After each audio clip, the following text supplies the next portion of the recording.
Good evening, everyone. Today I'm going to talk about the advantages and disadvantages of ubiquitous computing in the aviation field. For the advantages, improved safety. Ubiquitous computing can provide real-time data on aircraft systems and performance, allowing for quicker detection and response to potential safety issues. And the other one is increased efficiency. Ubiquitous computing can automate many routine tasks, freeing up pilots and maintenance personnel to focus on more critical risks.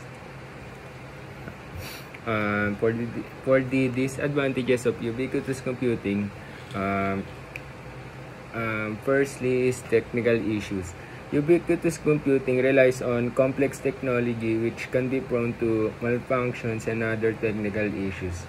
And the second one is security concerns.